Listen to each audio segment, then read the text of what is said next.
just started up. Let's jump into this. Top right-hand side, our blue Zerg player. It is Armani.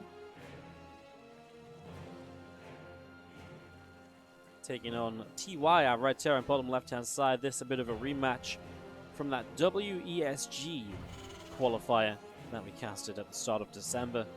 It was one of the qualifying matches, and TY, well, he won that out, but Armani really did put up a good fight. A triple Rax proxy opening, really aggressive opening from TY then, as we get going on Eternal Empire. Not just the 2 racks, straight up 3 racks. Looking for a straight up win here in the early stages, so I love it as well when these guys, they split up the racks as well, so if you scout these 2 racks, it's hard to know the 3rd racks is there as well. So just makes, because especially because you don't want to keep the Overlord out in the open, you want to start retracting it back to the main base so it doesn't die. So yeah, the 3 racks here is really very aggressive. Interested to see how this plays out, as we do see a couple of Marines coming up, the racks coming down. Obviously, Armani currently completely clueless about this, which makes this a very difficult defense. A very, very difficult defense. So, not looking so good there for Armani at all in this game number 1. Overlord still just heading down the bottom left a little bit. Here come the first STVs, the Marine. And now TY is going to start bunkering up, and Armani's going to realize that this isn't looking so great for him. TY very patient though. He's going to hang back for the Marine and the couple SCVs. Just happy to let the bunker start up. Doesn't look to try and put any damage out or down on this at all just yet. Drone's going to start pulling in. Those few Marines already pulling back as well. Couple of drones starting to go down. I mean, he's chased quite far forwards, and Armani going to lose 4 workers already. A couple of Lingers going to go pick off the SCV, and Marines still being chased by the Lingers and the drones. Continue to kite backwards here, so we'll see them going and getting a couple of kills. I mean, 1 bunker up is obviously the danger already. Looks as though Armani's just going to let this kind of get Marines in it. The thing is, this first bunker is quite far back, so Spineclaw denied bunker 2. And you're not in range to actually hit the hatchery here, so if, you know, without being in range to hit the hatchery, there's not a lot to be done.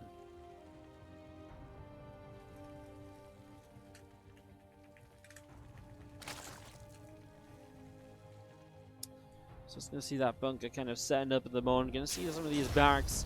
Well, for a moment, this one lifted up to look as though it was going home, but actually, still producing Marines here. TY. He is building an expansion, so he's not looking to SCV pull, just really making a lot of Marines. Still no gases. I wonder, what could he be doing? I mean, maybe just gases shortly, because he has only just started up the natural expansion. It's a possibility. Oh, a couple more Marines just on the way out then. Link speed starting up from Armani in the main. All of those Marines gathered up together here from TY, so just getting a lot of those together. Baneland that's dropping down from Armani in the main. And Queen hitting the bunker from the high ground to the low ground. Actually picking up some damage there, so the SCV is actually just here to repair it though. And just trying to cause a bit of chaos. It's interesting though, like you just set such an interesting set of Marines across the map.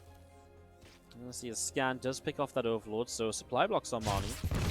I mean, it looks like sorry, TY kind of just wants to go for this, right? Building a lot more Marines, but there's so many Lings being made. He's going to pull the SCVs. The command center was a fake. Oh, TY's walking into a trap. Because this is a Ling Bane counterattack, the Ling Bane burst from Armani. He's actually well set up to defend this. He just needs to morph in some Banelings. Morph in some Banelings right now, Armani. Yeah, he doesn't know, though, because he lost the command center. Lost the Overlord that was watching the command center, so he never saw the SCVs leaving. SCVs are going to go in and try and fight this now, and now Armani's like, oh crap, I really should make Banelings. Armani has everything he needs to defend this, but maybe he's just left it a little bit too late. Spineclaw gets picked up, and, well, Marines moving up this ramp here. First Baneling going down, second, third, fourth Baneling, fifth Baneling goes down as well. I mean, it's just he's morphed in the Banelings way too late. He didn't know about it. It's a beautiful mind game from TY. It's a really beautiful mind game from TY. Continue to build the Marines, building the CC at home, and then denying the Overlord before bringing the SCVs across. Like I said, it was kind of weird. Too many good matches happening. Alright, well, top left-hand side. Blue's player. Down a map. Mind gamed a little bit. This is Armani.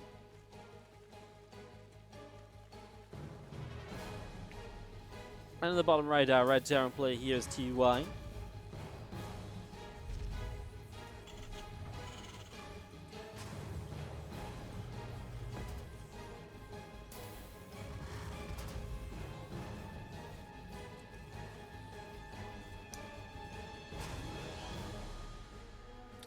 Overlord heading down the bottom right hand side.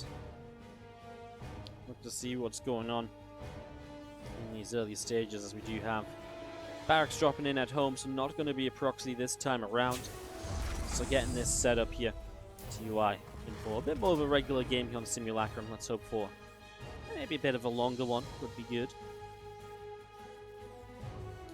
So setting this up, Rax about halfway along here at the moment, and it's going to be seeing the extractor coming along. So far so good. Hatch gas pool, and we're going to see, of course, just a general bit more of a standard opening. Hope everyone is doing well. Thanks so much for joining us today. Don't forget, if you're enjoying the stream, we are going big in January, streaming every day apart from one day of the month. With a lot of double streams as well, covering Katowice qualifiers, OSC and China Team Championships. There's just so much going on. So if you're enjoying the stream today, we've got a lot more of this coming up, more Kung Fu Cups as well every week on Thursdays. Hit that follow button and see when we go live again in the future. It is me, I never realized these things rotated. Or maybe I've just never paid enough attention to it to care. These things rotate when they're in vision. It's so interesting. Very cool.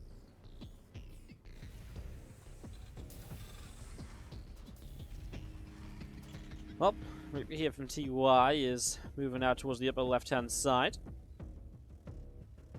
Obviously just looking to play the dance with the Zerglings. The drone is down to the third hatchery nice and quickly, and TY is not playing any games to try and deny that. He'll move over, but sees, okay, well, hatchery already down. Not much to be done with the 4 Zerglings out. Again, that dance will begin. The Zerglings starting to take some damage here. The Reaper will take a few shots as well. First link goes down, and now the Reaper hops up to the high ground.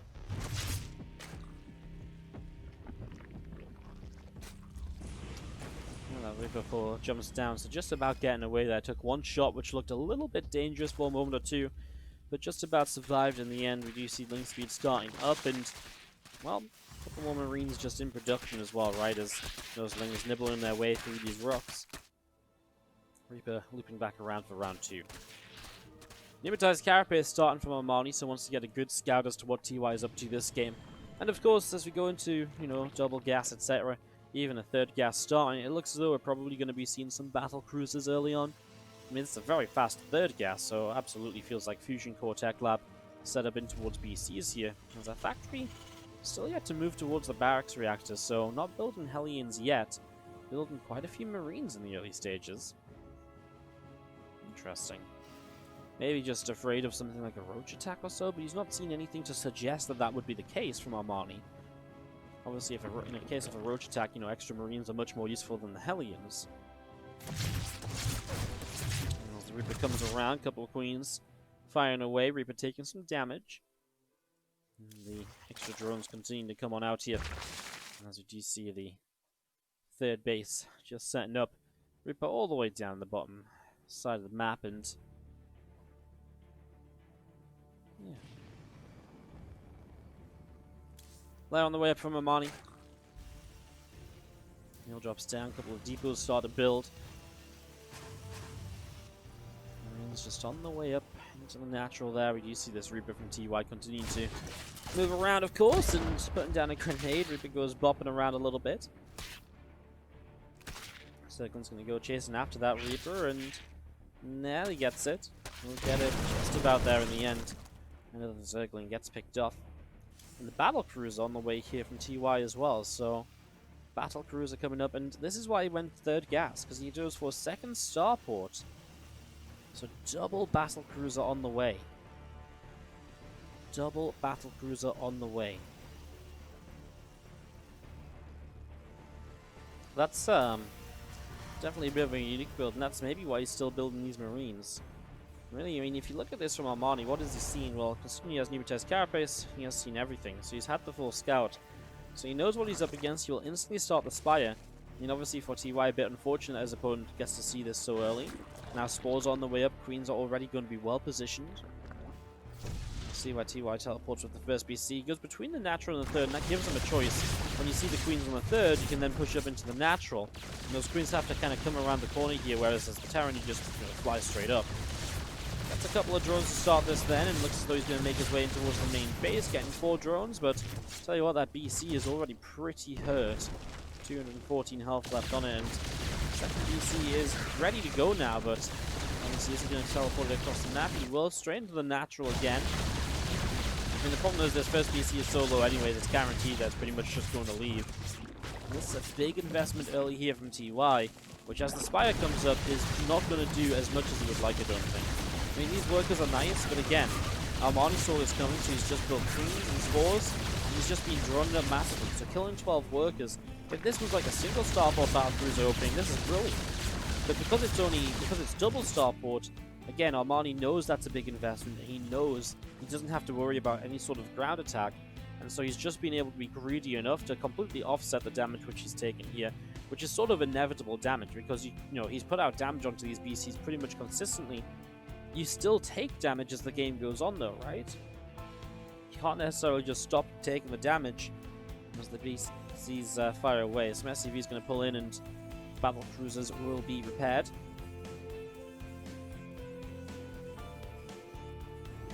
Over in the main base, there's Overseer from Armani flying through. Coming around over in the natural as well, Roach Speed starting up in the Evo Chamber again, coming up to completion here. Someone is lagging out or something. Is Armani gonna lose connection?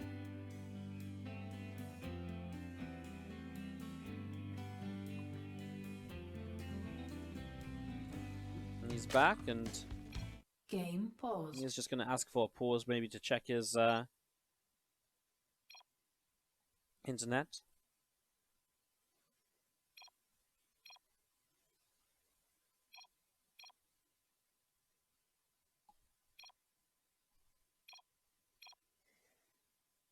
Game resumed. Alright, well. Game will resume. As the battle cruisers will hang out overhead here and just going to be seeing these SCVs continue to come down toward the third base. +1 missiles dropping down on the Evo Chamber. Roach Speed coming up, going to finish shortly, and a couple extra missile turrets coming through. There's the factories, of course, expecting this to be mechas to follow up. Still building 2 BCs at a time as he lines up the Yamato, steal Yamato, and teleport away straight away. He actually Yamato'd a couple of the queens down there rather than focusing corruptors, so that's some bits of damage being done. Armani getting hit into a supply block. +1 flyer attack upgrade is about halfway done. Still waiting for that to be resolved here too. Missile turret firing away, a couple of Yamatos going off. He's taking a lot of damage. Again, those BCs just kind of stacking up in numbers with the Hellions. Not able to do much from TY just yet. Armani looks pretty safe across the board at the moment. Those Hellions not able to find any sort of aggressive position or so. Not able to really run by anywhere just yet. One Hellion will pull away up to the top side as 2 more battle cruisers continue their way out. Again, just +1 flyer attack coming in on the Spire. That should be done pretty shortly as the Hellions still setting up here. Scan will come down, so some of this creep could be cleaned out as well. A little bit of picking off being done there, so good amount of creep cleaned up as we're going to be seeing the Hellions now around to the top side. On the bottom, those battle cruisers are still moving across. We're just showing up to get rid of a few of those Hellions too. It's a nice little pick off. Uses a battle cruiser here. Corruptor's able to just kind of take them down fast enough, and that's maybe why you want to focus the Corruptors initially as well. The less Corruptors there are, the less likely to target you down fast enough to just straight up kind of kill you off there. So, interesting as we do see the Roach Corruptor army through over to the right hand side. So Command Center setting up in the front here. Yeah, there's Armory still just coming in. Macfield Accelerator coming up on the factory. She's going to be seeing some Ling Roach Ravager and all the way out to the right. Corruptor's going to go in after the Command Center. couple tanks already down, firing away on the roaches. This tank in the background trying to get sieged up as the Corruptor's just going to make a push for the bust through. I mean, all of this from TY is just so late to get set up on the ground. The units in the sky aren't really doing enough right away because Armani just knew about it early enough to not take much damage. This build relies on dealing damage early. In the end, he's going to clean up these Corruptors, but he's taking way too much damage for it to really matter, right? I mean, yes, he can kill these Ravagers and Roaches, but it is just way too late. And that's 2019-2020 Cup 1, and now we've reset to 2020 Cup number 1. So I'm going to call this Kung Fu Cup number 4. Arguably, it's number 1. It's a bit of a mess. So, who knows? Who knows? Alright, top left-hand side. Tying the game up in the last map with that good scouting and good play. It is our Blue Zerg player. It is Armani.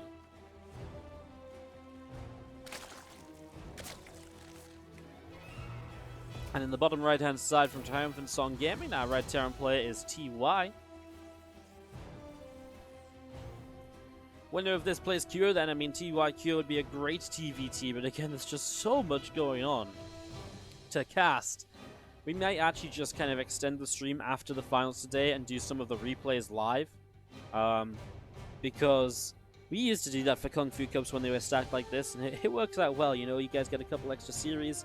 We just get to cast those extra games already. It's pretty great, not gonna lie. Man, we've just got so much good StarCraft. January is actually such a good month for watching StarCraft, actually. It is such a good month for watching StarCraft. There's so many events going on, so many matches happening. It's really, really awesome. So yeah. Shout out to all the organizers putting great events on and stuff. We are going to try and add to January as well. I've been teasing this a little bit. I'll tease it a little bit more right now. We secured funding. Money is now in my bank account, ready to put into the tournament. We have secured funding for what will be the largest WardiTV event ever. And because it's not me having to fundraise it, it's money that's just been given to me to run the tournament. It isn't going to be like drawn out into like 3 months long. It's going to be an epic week-long StarCraft tournament. It's going to be amazing. So honestly, guys, we should have an announcement for that, maybe even tonight. So keep your eyes open on Team Liquid, on my Twitter account, on our StarCraft. WardiTV 2020 is going to be the biggest tournament we've ever run. And it's going to be legit. Really looking forward to it. Link speed starting up, factory on the way from TY in the main base. Barracks building up a reactor. We're just going to be seeing the Reaper. Moving around a little bit, Queen will get some shots off, and Reaper will jump back up in towards the main base here. So Reaper going back up towards the main. Again, a few Lings just hanging around the front. Queen pressing forwards. Just drops a grenade, and the drone. The drone wants to get away, that the Queen will not. It's like, no, you go build that third base. The drone's like, I don't want to build the third base. In the end, the drone gets what he wants. Well, they kind of both get what they want. The drone builds the third base, but the other way around. Stays away from the Reaper, which grenades that Queen back again. It's going to be Nubataz Carapace once more, so if TY wants to pull out any tricks here, he's going to be figured out pretty much right away.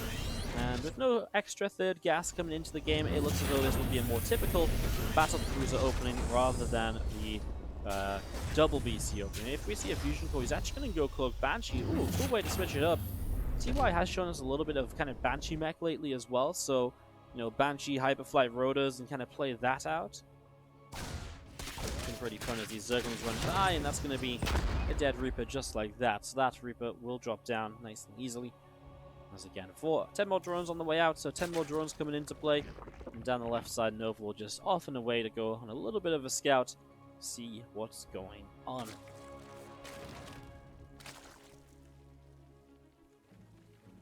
Banshee, Cloak, setting up, ready to go. Rack's going to move forwards. Wolof going to be set up, and again, a couple more Hellions coming out alongside this Banshee. The Lair on the way from Armani in the main base. Just going to be seeing these few units from TY continue to press forwards into the center.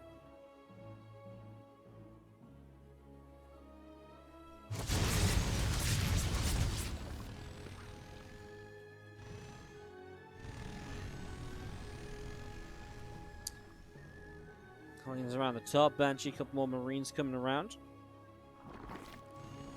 As you can see, the Roach going to be finishing up in a moment or two. About to finish in the main base as well, as we do have the command center dropping into the main. So pretty fast 3cc off the back of this Banshee opening, and 2 more factories dropping down. I really do still expect this to be maybe Hyperflight Rotors on the way. He is just going to stick with 2 Banshees though, so not going to do too much then. You see the Banshee picking away at the Queen. So Queen will start to take some damage. 2 more factories building up from TY in the main base, and again, Marines and Hellions having a look around the frontier, seeing where they can go. You can see the Hellions coming through and able to pick off 1 drone already. So 1 drone goes down, now those Lings pull back, another Hellion picked off. A couple Banshees setting up on the top side, and again, just going to be seeing the Marines setting up as well. Roach speed coming in on the Roach run. There's that command center setting up in the main base too, so 3 bases across the board for TY, has his factories dropping down, and the mech play as well in the way as the 2 Banshees join up together, but they're still not getting much done, although they'll get a cool Queen Nelly goes down. Is it worth taking the damage to kill the Queen? It's risky, right? And you kind of want to keep these Banshees healthy without them going home to repair, because it just means they get to stay on the map. So it means you're kind of watching for Crypt Tumors forces and Lings to come out and clean those up. Now the Hellions will come forwards, and obviously you can't cancel Crypt Tumors as they move in anymore, so Crypt Tumors will go down. Scans to try and get a little bit more as well. The Banshees back into the main base again. This is the thing, you keep them healthy and they can come back in just like that. We'll see some anti-air needed. It's going to be a Cyclone to come and clean up the Overlord, which is just spreading some creep here. Overlord starts to move, but will not continue to move, so will go down. And Armani slight supply block from that. Only just 1 Overlord on the way now, making 2. We're going to move in towards Drop Lord as well, so Armani's actually getting aggressive with the Queens coming forwards. Interesting. I mean, he hasn't got any upgrades, so it kind of makes sense. He's making a lot of Overlords right now as he goes Queen, Ling, Roach, Ravager, maybe looking to just try and bust TY down in the next few moments. Files dropping, Banshees dodge away. Roach gets picked off, and still the Queen's pressing forwards too. The Cyclone's locking onto an Overlord there, which gets pushed backwards. Roach is still coming through, and you see the Hellions being picked away at.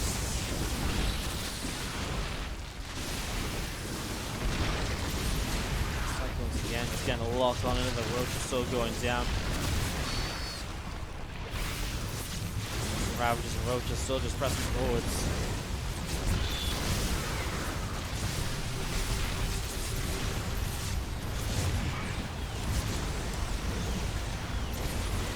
SCPs have died so far, but the thing is these units aren't going down, so they're just eventually picking off all of this Roach kind of Ravager army, and Cyclone count's going well. Now tanks on the way. Tanks obviously make this a much easier defense. Putting them in a safe position like that high ground is going to just help massively. Good repairs from the Banshees too, keeping those alive. Ooh, I actually don't mind the lock-on onto the Dropper Lord, but it just goes down. Throws the files on the high ground, but not enough of them to kill the siege tank off, so it's still alive here. As Armani tries to bust through, TY's defense only gets better. And that might be his problem, as you see the Drop Lord pressing forwards again. The Drop Lord only has such little HP. If he could get rid of it, that would be amazing. You see him, he's going to try and log onto it, but the Roaches do get down into the main base. Still tanks up though, and I think there's just too many siege tanks here for there to be a realistic break from Armani, and so he's going to go back. He's already built a drone. We'll see how many more he wants to build. Problem is, he's on very low tech against a mech army, of course.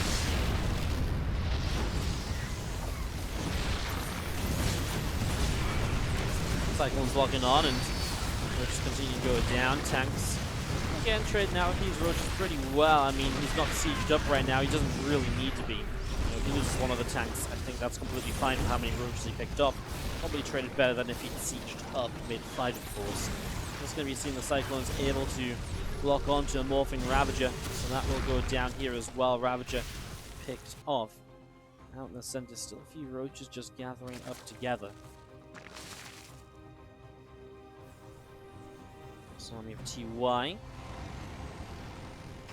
together right now then, and it's going to be seeing the tanks well set up. We have Infestation Pit down from Armani. He's going to try and build Swarm Host, but he can only afford 6 so far, so it's not a terrifying number to start. No blue flame yet from TY. When he sees the swarm host, that should be something of a priority. But obviously, he needs to actually see that coming up initially to react to it.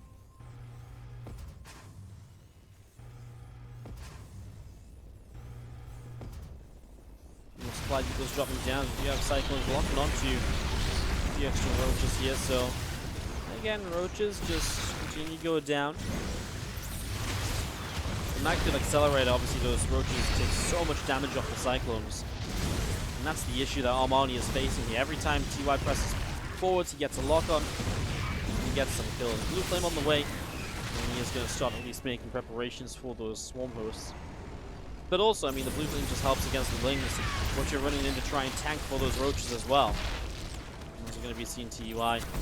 That's an impressive game, right? Good defense against a pretty aggressive all-in. It's a good timing from Armani, but it's just not quite enough in the end. Cyclones pressing forwards again. Roaches getting locked onto. More roaches going down. Cyclones getting some more lock-ons as well. Tanks here starting to fire, picking up more damage. You just can't do anything as Armani there. Now the Slokers show up and they kill 17 workers right away. I mean, that puts you back into a worker lead, actually, so that was almost needed. Kills off pretty much the entire mineral line, as Dark already has a 4th base ready to move out as well. Not Dark, sorry, TY, so I'm reading you guys talking about Dark in the chat.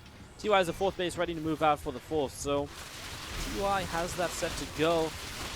Supplies are down a bit for TY at the moment, but I mean, it still feels like he should be alright. Barracks comes in for some high ground vision at the last second there. He's about to be done. Here come the Locust pressing forwards. It looks as though he's just going to go for this space. There's not a lot of Hellions to defend this, and those Cyclones are out of position as well, so these tanks are in some trouble, and maybe TY is going to get overrun. Oh my god. Wow. This kind of came out of nowhere for me. This guy came out of nowhere for me. Let's just run it back a moment or two. I mean, did he just not trade well? This is after the SCVs go down. Resources lost is good for TY. I think he just got a bit overwhelmed. The Cyclones are zoned out. He doesn't have the Hellions to protect the tanks. Armani's still pretty... I mean, he's so far behind. He doesn't have an upgrade yet. But then again, neither does TY. Wow. Armani able to bust through and take